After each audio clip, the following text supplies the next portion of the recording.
আসসালামু আলাইকুম সবাইকে। Welcome to any time school and college. আমি ফাতেমা জিন্নাত মাইশা তোমাদের জন্য নিয়ে এসেছি এইচএসসি ফিনান্স প্রথম পত্র বন্ড হতে প্রাপ্তি নির্ণয়ের পদ্ধতির একটা টপিক। তো চলো আমরা আজকে এটা সুন্দর করে ক্লিয়ার করব। বিগত ক্লাসগুলোতে আমি দেখিয়েছি বন্ডের বর্তমান মূল্যগুলো কিভাবে নির্ণয় করতে হয়, প্রত্যেকটা টপিক আমি বুঝিয়ে দিয়েছি উদাহরণ সহ।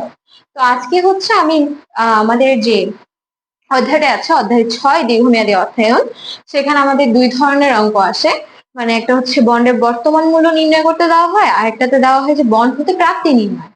তো এই যে বন্ড হতে প্রাপ্তি নির্ণয়ের পদ্ধতি আছে, সেটা হচ্ছে তিনটা পদ্ধতি আছে। কি কি আছে? ওয়াইটিএম, ফার্স্ট হচ্ছে ওয়াইটিএম, সেকেন্ড ওয়াইটিসি, থার্ড হচ্ছে সিওয়াই। আমি প্রত্যেকটা তোমাদেরকে ক্লিয়ার করব ইনশাআল্লাহ। আমি আরো ক্লাস দিব ওয়াইটিসি আর সিওয়াই নিয়ে। আজকে আমাদের টপিকটা হচ্ছে ওয়াইটিএম। আচ্ছা, ওয়াইটিএম কি আমরা একটু জানি। ওয়াইটিএম মানে হচ্ছে ইল টু ম্যাচিউরিটি।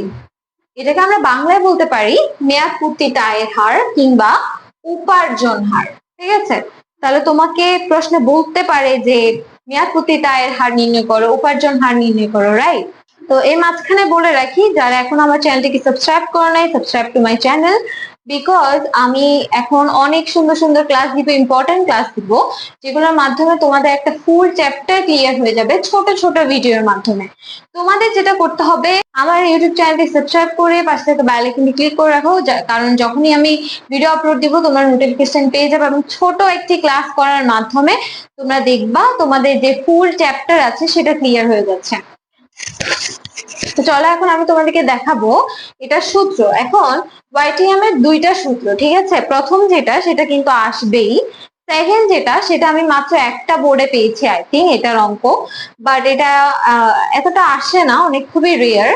তাহলে চলো আমরা একটা একটা দেখে নিই। ফার্স্টে যে আমাদের রুলসটা বা সেই যে সূত্রটা, সেটা হচ্ছে ওয়াইটিএম সমান আই প্লাস এমভি। এমভি মানে হচ্ছে পরিপক্ক মূল্য, এটা থেকে আমাদের সেলভেজ ভ্যালু মানে হচ্ছে আমাদের যে বাজার মূল্য আছে সেটা বাদ দিব।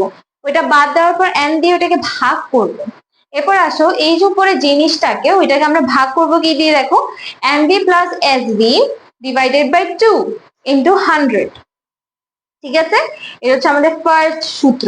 এটা খুবই সহজ, তোমরা জাস্ট বসিয়ে দিবে প্রশ্নে যা যা থাকবে তা। এরপর আসো সেকেন্ড ওয়ান। সেকেন্ড ওয়ানটার ক্ষেত্রে একটা কথা হচ্ছে, অথবা যদি উত্তরণ ব্যয় দেওয়া থাকে। উত্তরণ ব্যয়টা কি জিনিস? আমাদেরকে একটা উত্তরণ ব্যয় দেওয়া থাকবে এফসি, সেটার মান এফসি। এফসি এটা হচ্ছে উত্তরণ ব্যয়। এখন প্রশ্ন যদি একটু কঠিন করতে চাই, আমাদেরকে দিতেই পারে উত্তরণ ব্যয়। উত্তরণ ব্যয়টা তোমার প্রশ্নে দেওয়া থাকবে। যখন এটা প্রশ্ন দেওয়া থাকবে, তোমাকে একটা ছোটখাটো একটা শর্টকাট অঙ্ক করতে হবে, সেটা এখন দেখা দিচ্ছি। তাহলে উত্তরণ ব্যয়কে আমরা এফসি দ্বারা প্রকাশ করি, ঠিক আছে? তাহলে এসবি এর স্থানে এনএসবি লিখতে হবে। অর্থাৎ তুমি যে ফার্স্ট সূত্রে এসবি লিখতেছো, এটা তখন এফসি থাকলে, অর্থাৎ তোমার প্রশ্নে যদি থাকে উত্তরণ ব্যয় 5 টাকা বা 10 টাকা, তখন এটা হয়ে যাবে এনএসবি। কি হয়ে যাবে? এনএসবি হয়ে যাবে। এখন এনএসবি বের করার একটা সূত্র আছে। এখন তুমি যদি এটাকে এনএসবি মান, তো তুমি আর 5 দিতে পারবা না, তাই না? মানে এফসি মানটা দিতে পারবা না। তাহলে তোমার কিভাবে বের করতে হবে এনএসবি এর মানটা? এনএসবি এর মানটা ইজিলি বের করতে পারবা এসবি মাইনাস এফসি লিখে। অর্থাৎ এই যে দেখো আমি লিখছি এনএসবি সমান এসবি মাইনাস এফসি। অর্থাৎ যে বাজার মূল্যটা আছে সেটা থেকে তোমার যে প্রশ্নে এফসি মান দেওয়া আছে, উত্তরণ ব্যয়ের মান দেওয়া আছে ধরো 5 টাকা, সেটা তুমি বাদ দিবা। ধরো তোমাকে প্রশ্নে দেওয়া আছে কত টাকা? 905 টাকা সেলভেজ ভ্যালু, অর্থাৎ বাজার মূল্য। আর এফসি দেওয়া আছে 5 টাকা, তাহলে এটা মাইনাস করে আসে কত টাকা? 900 টাকা। আর এই 900 টাকাটা হচ্ছে এনএসবি এর মান। আশা করি তোমরা বুঝতে পেরেছো। তখন তুমি এসবি এর স্থলে এনএসবি লিখবা। তাহলে এটা সূত্র জাস্ট কি, এখানে জাস্ট এসবি এর জায়গায় এনএসবি লিখতে হবে, আর এনএসবি এর জন্য একটা আলাদা করে সূত্র লাগবে। তারপর আবারও সেম 100 দ্বারা গুণ করতে হবে, যেহেতু এটা কি বন্ড হতে প্রাপ্তি নির্ণয়। ওয়াইটিএম অর্থাৎ ইনটু ম্যাচুরিটি, মেয়াদ পূর্তিতে আয়ের হার। আর হার বললে আমরা জানি 100 দ্বারা কি করতে হয়? গুণ করে আমাদের পার্সেন্টেজ বের করতে হয়। তাহলে এই যে উত্তরটা আসবে ওয়াইটিএম এর উত্তর, সেটা কিন্তু পার্সেন্টেজে বের হবে। তো এটা তোমরা খুব সুন্দরভাবে করে ফেলতে পারবা ইনশাআল্লাহ। তো আশা করি তোমাদের জন্য ভিডিওটা হেল্পফুল হবে। যদি হেল্পফুল হয়ে থাকে অবশ্যই ভিডিওটাকে লাইক করতে ভুলবে না। এছাড়া এই যে জিনিসগুলো আমি দিচ্ছি, বেসিক বেসিক জিনিসগুলো তোমরা অবশ্যই নোট করে রাখবে।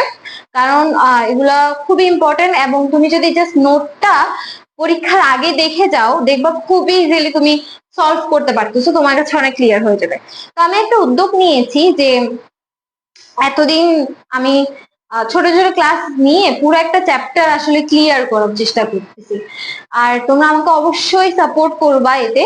আমার মনে হয় তোমাদের জন্য লং ভিডিও না বানিয়ে এরকম শর্ট শর্ট ভিডিও বানালে, ছোট ছোট টপিক নিয়ে আলোচনা করলে তোমাদের যে মনোটোনাস আছে ওইটা কেটে যাবে, অর্থাৎ একঘেয়েমি লাগবে না, এবং তোমাদের কাছে খুবই স্পষ্ট হয়ে যাবে পড়াশোনাটা।